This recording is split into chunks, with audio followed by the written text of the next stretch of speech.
సింహరాశి వాళ్ళ విషయాన్ని కనుక తీసుకున్నట్లయితే ఈ సింహరాశి వాళ్ళకి ముఖ్యమైన అంశాలలో అంటే ఆర్థిక అంశాలలో అధిక శాతం ఖర్చులు, ఆకస్మికమైన బంధువులతో కలయిక, అలాగే నిద్రలేమి లాంటిది, అనుకోని విధంగా ధనాన్ని ఖర్చు పెట్టుకునే పరిస్థితులు లాంటివి రావడం, అది కూడా మీకు సంతోషకరంగానే ఉండే అవకాశం ఉంది. ఎందుకంటే ముఖ్యుల కోసం, ఆత్మీయుల కోసం, ముఖ్యంగా సోదర వర్గం కోసం కూడా ధనం ఖర్చు పెట్టే అవకాశం లాంటివి కనబడుతున్నాయి.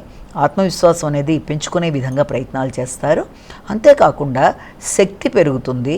వ్యక్తులతో కలిపి కొన్ని నిర్ణయాలు తీసుకునేటప్పుడు కొన్నిసార్లు మీ ఆలోచన సరళిలో మీరు ఆశించిన స్థాయిలో నిర్ణయ సామర్థ్యం అనేది కొంత తగ్గే అవకాశం ఉన్న రీత్యా తద్వారా ఆత్మవిశ్వాసం కూడా తగ్గే అవకాశం ఉంది. కనుక నిర్ణయాలు తీసుకునేటప్పుడు ఆత్మవిశ్వాసానికి సంబంధించిన విషయాలలో, ముఖ్యంగా కమ్యూనికేషన్ విషయంలోనూ వీలైనంతవరకు ఆచితూచి నిర్ణయాలు తీసుకోవాలి.